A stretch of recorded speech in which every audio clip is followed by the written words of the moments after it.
South America is a hotbed of, if you subscribe to this belief, of paranormal activity. Of anywhere in the world, of reported paranormal sightings and strange happenings, far and away, the one place that has the most, and it's not close, is South America.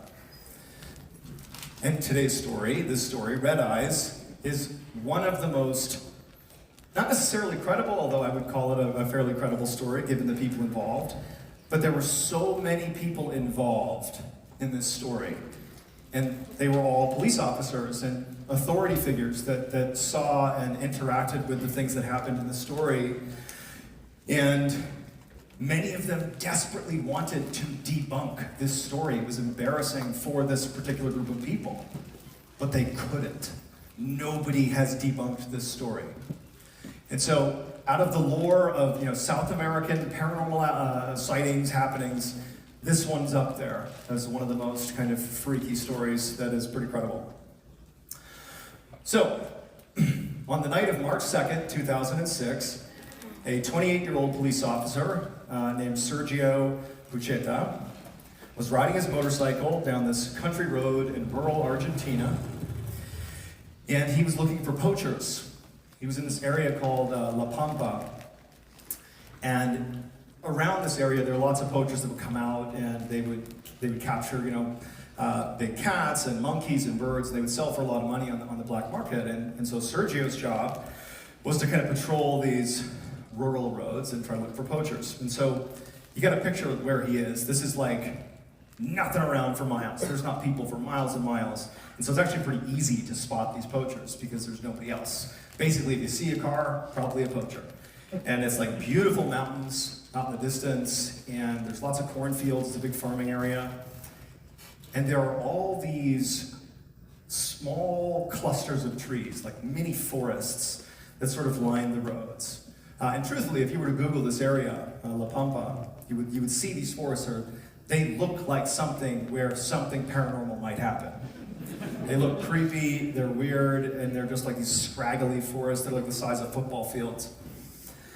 And so Sergio is on his motorcycle, he's bombing down the road.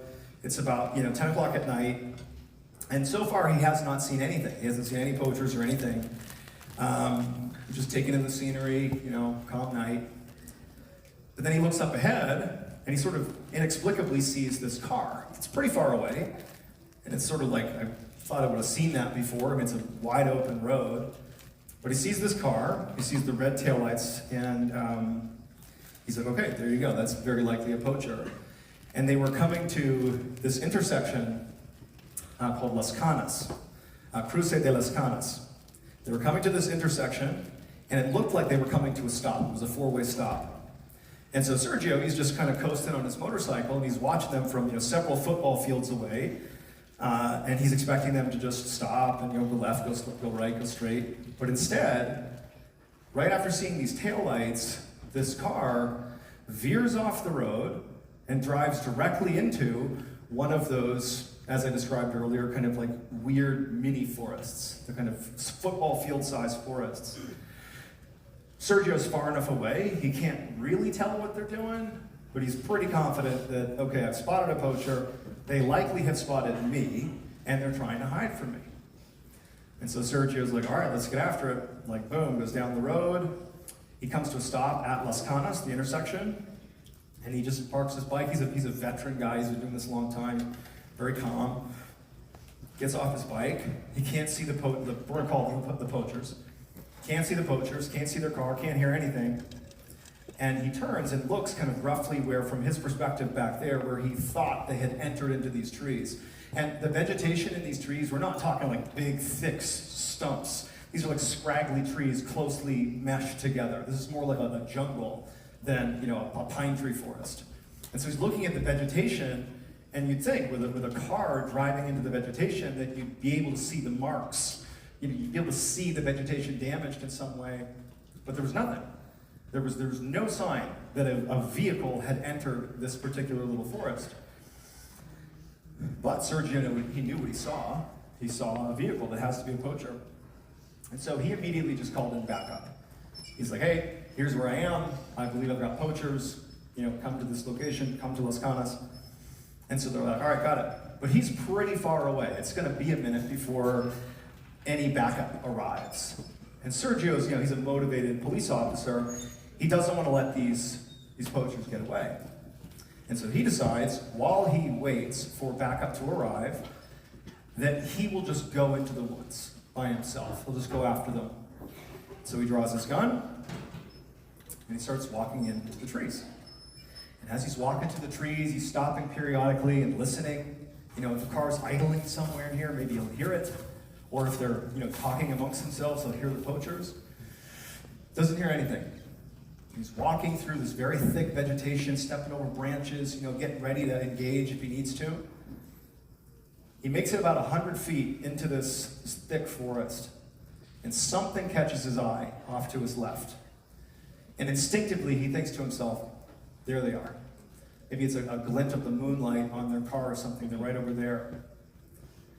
But he turns, and instantly he understands these are not poachers. He's made a horrible mistake. He has no idea what to do. He begins to back up. He tries to scream. He can't. He's just absolutely horrified at what he's seen. At the exact same time, or give or take a minute or two, that this is happening in the woods with Sergio, one of Sergio's colleagues, another police officer who was at his home far away, getting ready for bed, gets a phone call. It's a call from Sergio. Looks down, sees it's Sergio, opens his phone, he's like, hey, what's going on? And all he hears is Sergio saying, come to Las Canas, you know what to do. Come to Las Canas, you know what to do. And the friend is like, I really don't know what that means. I don't know what you're asking me to do. And then Sergio hangs up.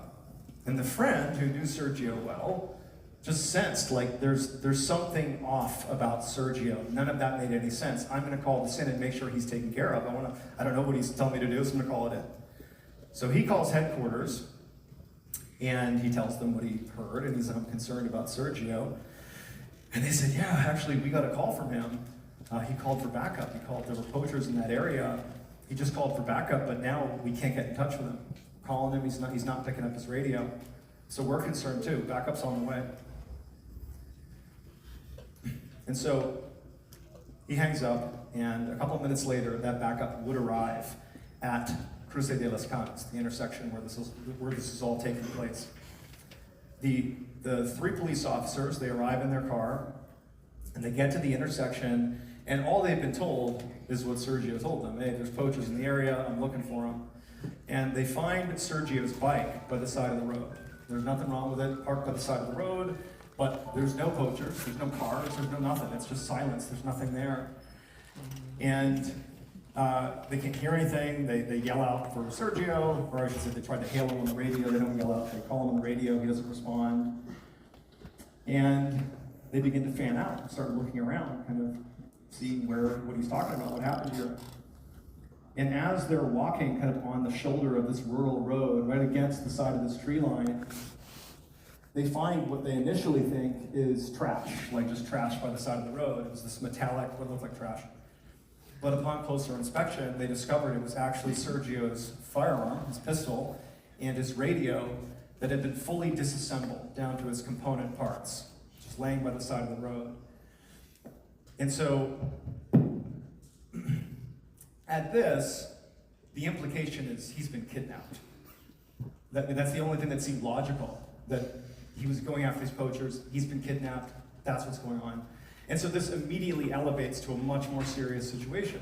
And so these three backup officers, they call it in and they're like, something bad's happened to Sergio, we gotta get a full team out here to look. And so sure enough, it's like the whole cavalry comes out to Cruce de las Canas to go looking for Sergio.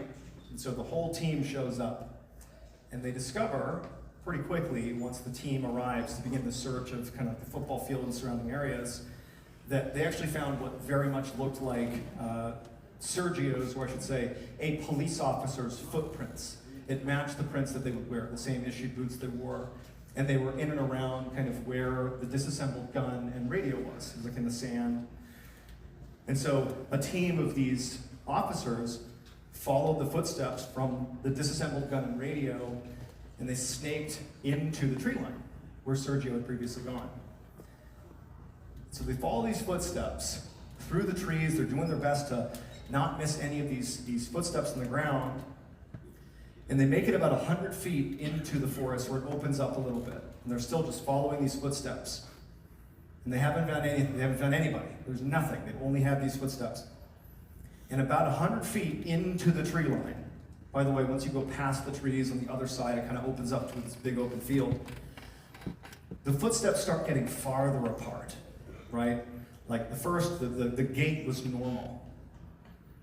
But then, at about 100 feet, they start getting about 5 feet apart, from right foot to left foot.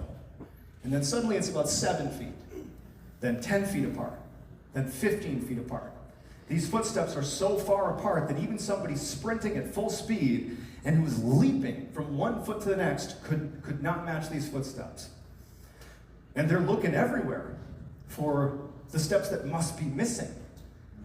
People can't make these steps. But they look everywhere and there's nothing but these footsteps, these impossibly wide footsteps. And so the officers that are trailing these footsteps, they're like looking at each other, not really sure what to make of this. And for a mile, these footsteps continue straight out of this forest into this field. Again, getting to about 15, 20 feet apart. Sometimes they get closer together, but again, go right back out to about 15, 20 feet between every single step. And after a mile, it was like Sergio's foot hit the ground, pushed off, and then there were no more steps. He was gone. All night, the responding officers stayed out looking for Sergio. I mean, this is obviously a dire situation, and they do think he's been kidnapped, but you know, this footstep problem had added a wrinkle into this because there was no explanation for that, or the fact that they just kind of stopped. No one's here, where did he go, right? So they stay out all night. It begins downpouring like mad. They still stay out there. Fast forward to the next day. So 18 hours. This is 4:30 p.m. the next day. This is 18 hours after Sergio had first called in that, hey, there's poachers. 12 miles away from Cruce de las Canas, this farmer who lived in the area is walking down the road, you know, and again, there's nobody around this area. This is very, very rural. People do not live near each other. It's like a big deal if a guest comes by. And the farmer's walking down the road and he looks up and he sees there is a man sitting on the side of the road. And he's sitting on the ground and he's got his legs kind of curled up near his chest. He's grabbing his legs and his face is kind of tucked into his lap. And so this farmer, you know, he's concerned about this guy. It's also, again, like kind of a spectacle considering where he lives. This stuff doesn't happen. None of this would ever happen here. And so he makes his way up to this guy, and he sees as he gets closer, this man is actually a police officer. He's wearing a full police uniform. And he walks up to the guy, who's, again, he's got his head down in his lap, and the man says, "Are you okay? Are you okay? What are you doing out here?" And the police officer is unresponsive. He's just laying there, head in his lap, not saying or doing anything. And the officer, the farmer notices that the police officer, in addition to being unresponsive, he's totally dry, like his clothes are totally dry, despite the fact that it had poured like mad up until that morning. Like it was raining real bad all night, and you know, he's sitting on the ground. There's nobody around, but he's totally dry, bone dry. So the farmer doesn't know what to do. You know, you can tell there's something wrong with this guy. And you know, you can't see any physical injuries really, but there's issues here. So he calls police. Police, who are already on high alert for any sign of Sergio, they find out and they rush to the spot. And Sergio's boss came out and met the farmer and met this police officer, and the boss immediately identified that yes, this is Sergio. And you know, Sergio was okay, physically he was okay, or he appeared to be okay, but he wasn't talking. And so the boss was able to get Sergio to stand up, and then when Sergio looked up at his boss and saw who it was, Sergio just began to weep uncontrollably, just weeping and clutching on to his boss. I mean, Sergio is like a tough, manly man cop, and he is just weeping uncontrollably into his boss's shoulders. And so the boss is like, clearly some horrible thing has happened to Sergio. They call an ambulance. The boss and Sergio ride the ambulance to the hospital. And when they get there, you know, again, everyone's thinking he's been kidnapped. He's very likely been tortured potentially. I mean, horrible things have likely been done to him. And so they want to give him a physical exam. But when he gets into the exam room, it's like Sergio didn't want to be touched, like really didn't want to be touched. He was very finicky, and it just seemed like somebody had been through a lot. But he would finally allow them to do a physical examination, and they would discover that he actually did not have any wounds to speak of. No scratches, nothing. You know, he seemed also hydrated, you know, well fed. I mean, it's only been 18 hours, but he seemed okay. The only thing they found was on the underside of his feet were burn marks, pretty significant burns on the underside of his feet, despite the fact he had socks and shoes on. So for hours they would attempt to get Sergio to explain what happened or just tell us anything, because he's unresponsive. But at some point Sergio would stand up and he would tell his story. He would say what happened. And this is what he told them. He said the night before, when he saw what he believed was a poacher, pulls his bike up. He can't find any mark in the vegetation that would signify where they went. So he calls him back up, draws his gun, goes into the woods. He makes about 100 feet into the woods, and he thinks he sees the poacher's car or something off to the left. But when he turns, he is met by two sets of glowing red eyes that are situated behind trees, peering at him, obviously fixated on Sergio. He couldn't tell what they were, who they were, anything. But he could tell immediately, you know, this is not the poachers. There's no car. It's just two sets of eyes. And they're kind of obscured. Whatever these eyes belong to, whoever these eyes belong to, they're hidden behind trees. And Sergio is just sort of standing there, staring at them, not really sure what to make of it.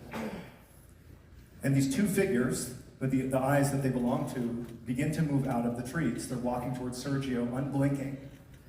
And as they walk closer to him, Sergio would describe them as being these slender, tall beings. He called them people. And as they walked closer to him, he began to feel this incredible tightness in his chest that was almost like impossible to deal with. It was so uncomfortable. And as they got a couple feet away from him, just staring at him intently with these eyes, he found his back begin to arch uncontrollably. Like, I can't do it on here. All the way down, like grotesquely so. He's bent over backwards. And he stayed in that position, and then he began to walk backwards in this backwards position out of the tree line. And the whole time, he's staring up at these two figures with red eyes that are staring at him, almost like they're in control of his body. And so backwards he walks out of the tree line back towards the street where his bike is. And as he's walking, he's got no control, can't make a sound, can't do anything. But he feels his hands reach down, draw his weapon, disassemble his gun, disassemble his radio. He comes out of the tree line, and now he's right by the side of the road. He watches his hands discard his gun and discard his radio. And then, in this backward gait, with these red-eyed figures staring at him, he turned and backwards walked back into the woods. And he walked about halfway through the woods when all of a sudden, that pressure that he would describe as being the thing in control of him, that he fully believed were these figures with the red eyes, released. And instantly he tried to run. He knew he was free. Right now, he's going to run. And so he turns and he runs, not towards the road, but towards that field. And as he starts running, he feels something hard hit him in the back, and he begins to fall down. But he doesn't hit the ground, he sort of hovers in the air, and then comes back to the ground again. But he just keeps on running. This man is fearful for his life. He's not rationalizing what's happening. Over and over again, as he ran, he'd get basically pushed and hover in the air for a second before coming back down again, for a mile. And he believed that he was basically being lifted and thrown by these figures. And every time he landed, it was like his feet began to burn. Couldn't explain why. And so for a full mile, he's lifted and tossed over and over and over again until he stopped at the edge of this cornfield where he just couldn't take it anymore. He's running, he just stops. And for a second, he felt like these things were gone. He turned, he couldn't see anything, but then he turned back around, and it was like this void had erupted in front of him. He couldn't see anything except red eyes staring back at him from the ground, and then his mind went blank. 18 hours later, he would wake up on the side of the road. Sergio, to this day, has absolutely no idea what happened to him. He doesn't claim that this is some aliens that had come to him. He doesn't claim that. He just doesn't know. The police department that was responsible for this investigation desperately tried to figure out if this had been poachers somehow, despite the story he told. There was no proof of anybody even being there that night. And Sergio ended up retiring, and he did not report anything else after this. However, following this incident, that intersection, Cruces de la Canas, has seen repeated instances of lights, strange lights, red lights, people claiming to have been pushed, pulled, all the same things that Sergio had experienced at that intersection to this day, and no one knows what's going on inside of that forest. So there you go. End of story.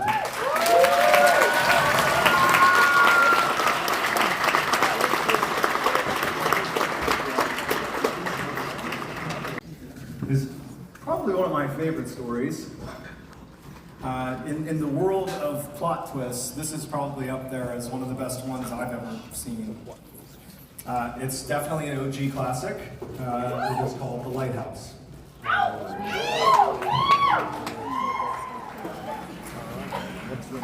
Off the coast of northwest Scotland lies a stretch of 7 small islands called the Flannan Isles. And the Flannan Isles are in many ways totally nondescript. There's nothing much to them. They're basically just little rocks out in the middle of the ocean.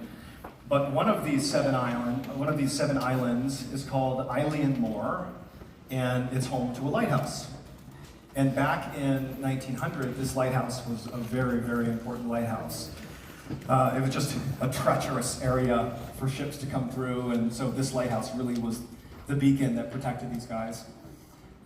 And so, in December of 1900, a ship that was coming into Scotland from Philadelphia came around Eilean Moor, and this ship captain had made this route many, many times. He noticed that the light was out. And he knows the significance of this lighthouse, and so he knows this is not okay. And so as soon as he got to port, he would tell authorities, like, hey, the lighthouse on Eilean Moor is out. And so Captain James Harvey was the man who was notified about this. He was the man in charge of manning this lighthouse, maintaining the keepers out there, and just generally being in charge of this lighthouse. And so it just so happened that he was already planning to replace the 3 lighthouse keepers that were currently stationed at the lighthouse. They would work in shifts with another lighthouse keeper whose name was Joseph Moore. So Captain Harvey is like, could be any number of reasons for the lighthouse to be out. We'll go out there and we'll swap out the keepers and we'll get it figured out. So the way it worked with lighthouse keepers back in the 1900s is this was a very difficult job. They were putting you on these little rocky outcroppings sometimes, like Eilean Moor, where once you're put there, if there's a storm or something, literally nobody can come get you, even if they wanted to. It's too dangerous. Obviously communication is limited. This is 1900. And so the people that became lighthouse keepers, especially for places like Eilean Moor, which was one of the more treacherous places to be, were like crusty looking, scary looking dudes. Think of like the crustiest looking fisherman guy with a corncob pipe and like the big yellow oil slicker rain jacket on the boat type of guy from the 1900s. These are like hard people. Okay, so it's an important point to understand going into this. So, Captain Harvey and the replacement, they end up hopping into, Joseph Moore is the replacement, they hop in a boat and they begin making their way out to Eilean Moor. And as they're putting their way out there, they can see for themselves that, yep, the lighthouse is out. And as they get closer, you need to picture this island. Actually, that's a pretty good representation right there. So they're coming in this way, and all they really see is like rock face. They're coming in this direction relative to the picture. But this is not literally Eilean Moor, so not a real picture of Eilean Moor. There is stairs, these like intense stairs that go from the water all the way up to the lighthouse. And so as you approach the lighthouse, you would see these stairs. You'd see the lighthouse, but you'd see the stairs. And visitors to these lighthouses were very rare, and it was customary when any lighthouse keeper, especially at Eilean Mor, heard incoming vessels. You know, it was pretty easy to tell, and they're not doing anything out there. They would come down those stairs and they would greet whoever was going to be there at the dock.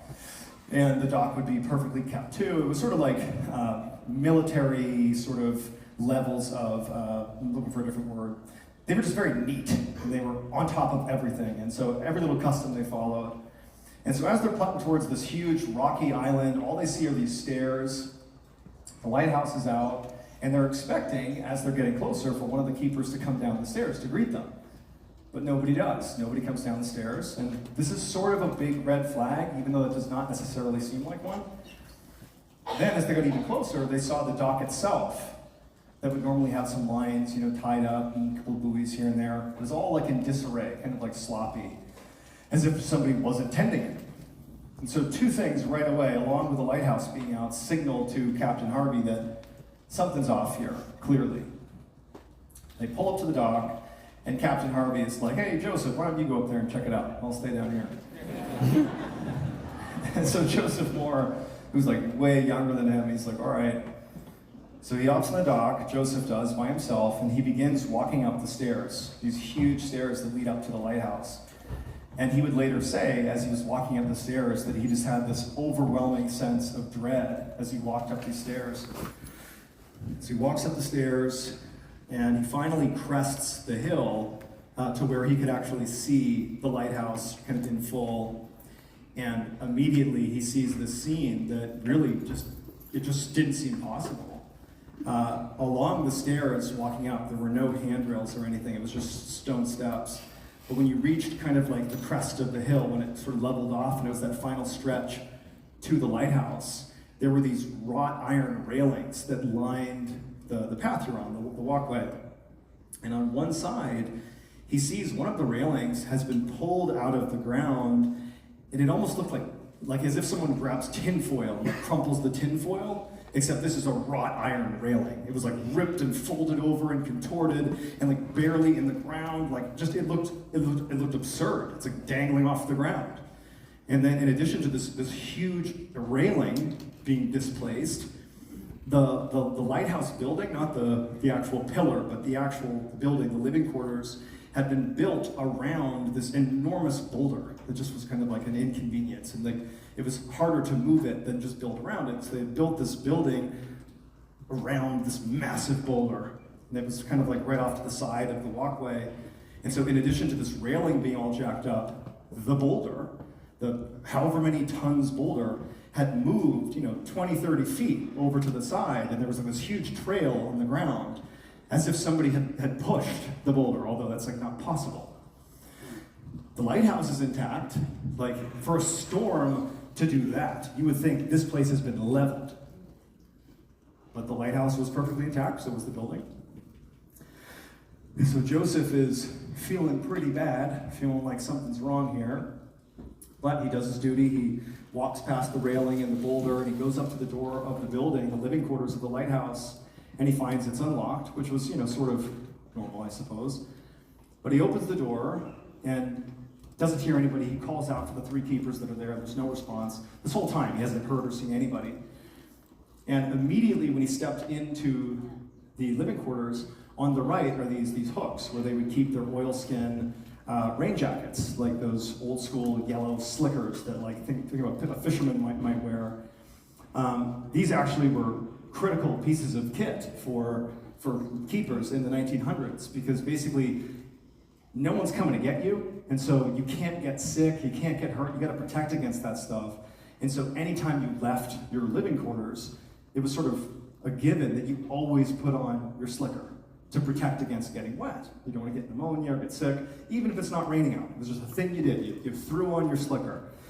And so he looks, and he sees that he knows there's three keepers here, but there's only one slicker that's still on the hook, which Joseph Moore, who is a lighthouse keeper, he's like, oh, two are out somewhere, one is in this building, for sure.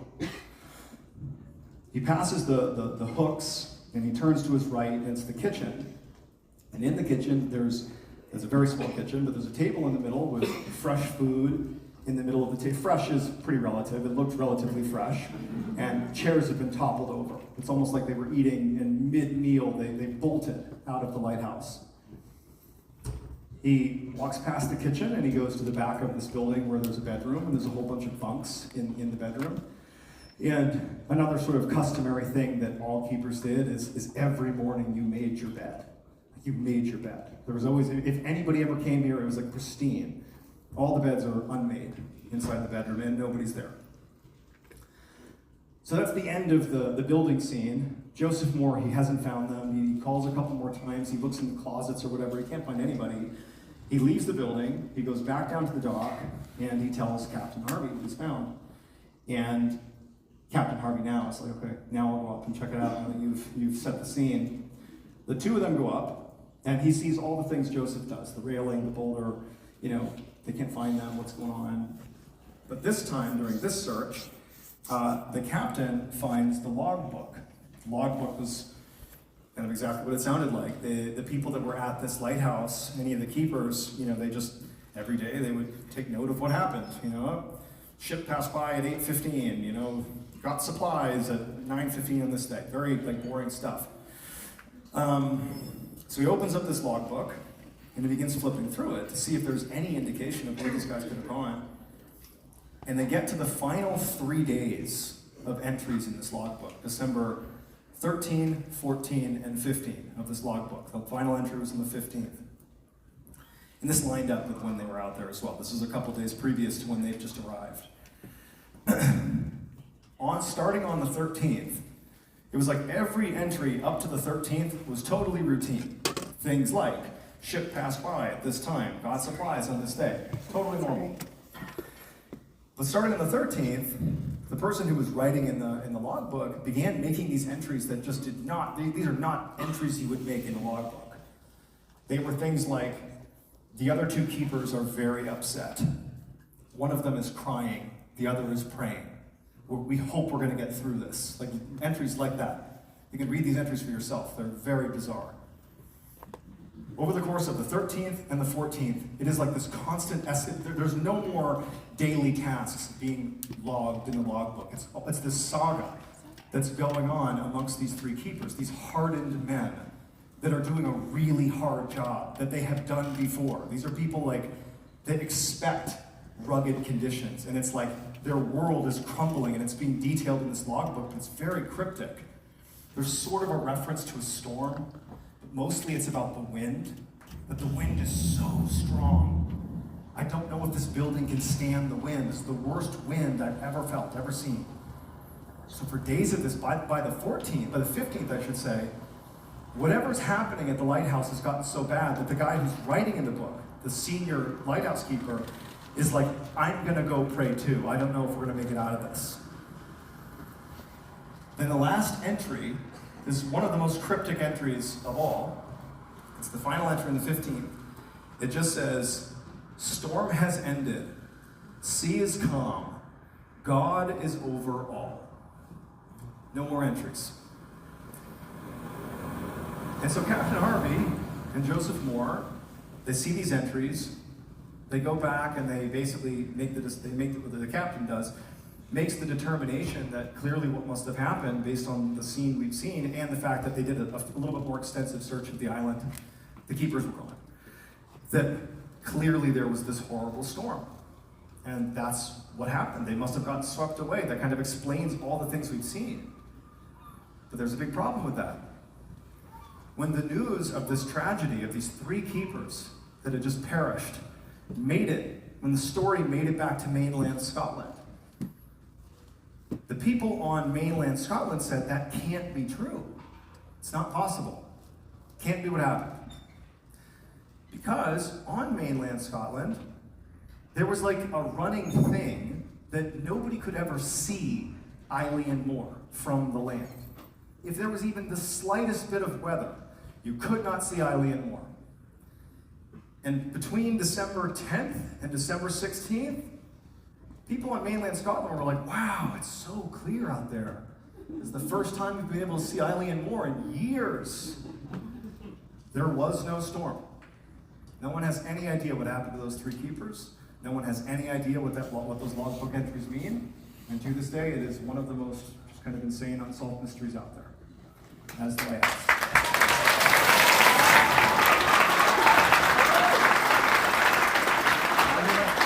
Next story. Doesn't have a great name. It's just called Carl McCunn. That's the guy's name. So this story, I think that it's important to note that it's very easy by the end of it to be like, man, you idiot, to be honest. Like, that's basically going to be your reaction. I would caution you to look at it that way. I would instead just understand that a series of horrible circumstances can befall just about anyone, and in retrospect, you might look pretty dumb too. So I give this guy as much credit as I can given what happened. So, on August 7th, 1981, a 34-year-old wildlife photographer named Carl McCunn was standing on the edge of this lake in northern Alaska. This is like super remote northern Alaska. In fact, he's so far north, he's actually in the Arctic Circle. So he's way out there. And he's taking these ammo cans and he's chucking them into the lake. Just listening to the splash of this water. And he's just astounded by how loud the splash is. I mean, because really, there's nothing around. It's just this lake and silence and isolation, and all that can be heard is this splash of the ammo. Carl was on the last day of a 5-month-long solo trip to this lake. He was taking pictures around the lake. He had been dropped off in the spring, and he was getting picked up on this day by his buddy Rory, who had a plane, and he was going to pick him up. And now, Carl had done this trip before. I mean, Carl is a guy that goes into the Arctic Circle and lives out there by himself. That's what he's done many times. And he knew that Rory's plane was relatively small. It was different than the one he had been dropped off on. And he knew he had more things than he could carry onto the plane. And so in anticipation of Rory coming and needing to get on the plane, he needed to start jettisoning some of the things that he had because he couldn't take them with him. And the ammo cans, were big, bulky, and heavy. And so those were the things he was chucking into the water. And so he chucks all these ammo cans into the water, and he's about to throw his last one into the water when he hears a wolf howl on the other side of the lake. Nice sound effect. Well timed. And he's like, okay, maybe I'll save one box just in case. This area was teeming with wolves.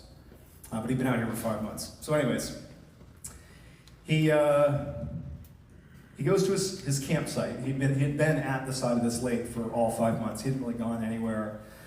And he begins packing up his tent. He knows Rory's going to be here. And the whole time he's packing up his stuff, he's constantly looking up at the sky, waiting for his friend Rory to get here.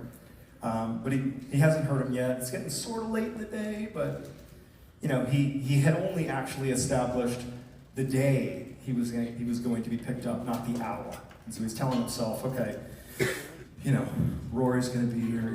Maybe he'll be here later in the day. And so he's like staying in good spirits. As he's packing up his campsite, he's thinking about how successful his trip was. He had taken 500 rolls of film, these incredible photographs. It was sure to pay for another trip like this the next day. And as much as he loved being out in the wild and doing this sort of wildlife trip, he was pretty anxious to get back to Anchorage where he lived, to see his father, to see his friends. But he's just kind of rolling with it, like he'll be here anytime. And so after packing up all his stuff, or almost all his stuff, he sort of sat down for a minute. He's waiting a little longer, checking his watch. Okay, he's still not here. So he goes and he goes to the fishnet. He'd still had a fishnet out of the top of the shoreline, and he caught a fish. So he's like getting his fish and goes back to his campsite and cooks his fish over his fire. Pretty cool set, using the set. And so he cooks his fish, and he's just like trying to be, even-keeled about what's happening here. But somewhere in the back of his mind, he's starting to get worried that Rory's not here. But he's optimistic, and he just kind of sits it out. But then at some point, he notices that over the mountains off in the distance, the sun is starting to set. And where he was, in this part of the world, at this time of the year, the sun would stay out for about 20 some odd hours a day. And so if the sun is setting right now, he knew that meant it had to be about midnight, which meant Rory had missed the cutoff. He had banked on that day, but now it's midnight, he's not here. So Rory, Carl's like, okay, he'll be here tomorrow, I'm sure of it. It's too dark now, he's not gonna come in now. So Carl, he pops his tent back up, because he had just finished packing before, puts his tent back up, and he goes to bed, and he tells himself, Rory's gonna be here tomorrow, I'm sure of it. The next day comes, Rory doesn't show up. Another day comes, Rory doesn't show up. Another day comes around, Rory doesn't show up. It's been 3 days, and Carl is just totally lost. Like, he doesn't understand what's happening. How could my friend not be here? And this is when Carl has this realization. This is where I tell you to reserve judgment. He remembered, as he was thinking about when he made plans with Rory, that they had been drinking when they made these plans. About 6 months earlier, they had been drinking a bunch and having a good time, and it went something like this, like, hey, Rory, you going on this trip now sometime? Like, can you pick me up, like, in October or whatever? Yeah, I think so. And that was it. And in fairness to Carl, he had previously done this trip with Rory. He had picked him up on this day for this trip. This was something he had done before, and my guess is Carl just sort of assumed that, like, he got the message. Like, it's the same thing again this year. You're just gonna do the same thing again. But it's dawning on him that not looking too likely. It looks like maybe the message was not confirmed and he's not gonna pick him up. And so Carl's in a bad situation here. This realization that his friend could not be here. He was very capable of finding food and finding water, and he did have a box of ammunition. This is a very handy guy, a very competent outdoorsman. But the Arctic winter is coming. I mean, this was the warm season in the Arctic Circle, but temperatures still drop below freezing at night. And an Arctic winter, you can imagine how cold that is. And so he knows that if I don't get out of here soon, there's nothing that can be done. I don't have the supplies for this, I won't last. So, he doesn't do anything at first. For the next couple of days, about a week or so, he just kind of makes the best of it. He sets his whole campsite back up, and he thinks, okay, I'll just build up some food stores, I'll kind of like make a plan, and I'll figure out what I'm gonna do. And so, he's building up, he's doing all those things. And this one day, this is about a week after this realization he's had, where, oh, that's right, we didn't really plan this. He's cooking his food, and he can't believe it. He hears the sound of a plane. And he looks up, and at first he's thinking, like, I'm imagining it. But sure enough, he sees this plane that has Alaska State Troopers written on the side of it, and it's flying straight towards his campsite. And he's overjoyed. He runs over and he gets, I can't believe this is well timed, guys. He grabs his orange sleeping bag and he waves it around his head. He can't believe it. And the pilot obviously is like dipping down low. Like, it seems so clear that he's flying right towards his campsite. And the pilot, in fact, is so low at one point that Carl looks up and just makes perfect eye contact with the pilot, and the pilot's looking back at him, and Carl's like, yes, I'm gonna be safe, this pilot's found me. And the pilot, he begins banking out, making this big, wide U-turn, like he's gonna come back in and land, and the whole time, Carl's over here packing his stuff back up. He can't believe his luck. All 5 months he had been there, he had seen 0 planes, 0, right? Besides the plane dropping him off, there were none. So this one plane is here. So as he's packing up his stuff, he's like, oh my gosh, thank goodness. But the plane, after it turns around, it doesn't come into land, it just flies away. Off over the horizon, it's gone. And Carl's thinking to himself, I 100%, I waved the orange sleeping bag, I made eye contact, I literally saw this person. They're gonna come back for me. They probably just can't land here for whatever reason, but they're gonna come back for me. They don't. 3 weeks goes by, and Carl cannot understand what's happened.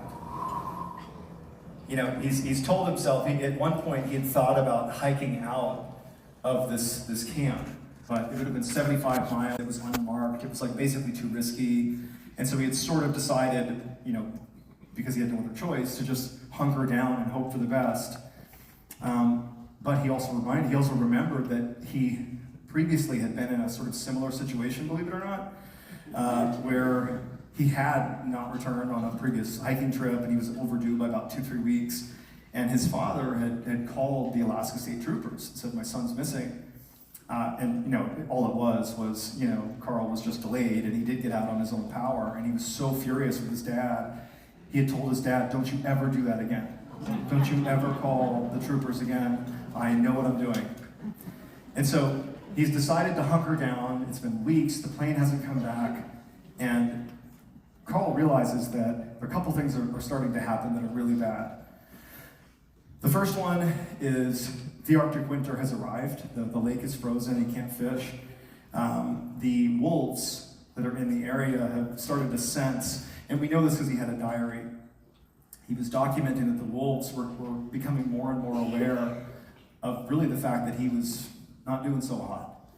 They were getting closer and closer. They would watch his snares that he would set for rabbits, and as soon as something was caught, they would just take his prey. He had run out of food stores. He was really good at collecting firewood, but the winter was so intense that it didn't matter how big of a fire he tried to build, it just wasn't enough. It would need to be a raging inferno, basically constantly, to keep from freezing to death. His hands and feet had begun to turn black from frostbite. And so he's in a terrible, terrible way, and he can't understand what happened. How did this happen? And on one of these nights that he's laying in his tent in this horrible situation, with nothing better to do, he just begins fishing around his tent for things to read, just to occupy his mind for a second. And he had read his diary 50 times, he had read everything he brought with him a bunch of different times. The only thing he hadn't read yet was his hunting license, which is like a little piece of paper. Which you wouldn't really read, it's like reading your driver's license. But he pulls out his hunting license and he reads the front side of it, and it's just like safety tips and rules and regulations. And then he turns the hunting license over and he realizes his mistake. He gasps, he can't believe what he's reading on this hunting license. He understands now why the pilot did not come back. Carl eventually realized there was really no other choice left to be made. He had no chance. And his final entry in his logbook, in his diary I should say, is "They say it doesn't hurt." And there was a loud single gunshot over the lake. 2 months later, in February of 1982, the Alaska State Troopers would be notified of Carl's absence, and they would come out to that area and they would find Carl's tent. And inside the tent, they would find Carl, and he was deceased from a self-inflicted gunshot. It would turn out Carl had sealed his fate when the pilot flew over his camp. The pilot did see Carl. But on that little license, on that hunting card he had, on the backside, the thing that Carl recognized that was what ultimately sealed his fate was a list of body language, sign language. 2 hands in the air means pick me up. I'm in danger, pick me up.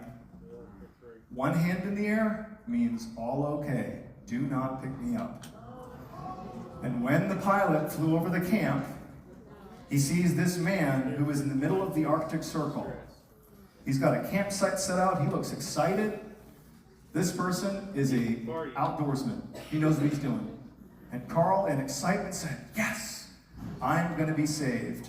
Signaling to the pilot, "I'm okay, do not pick me up." Crazy, that's the end of the story.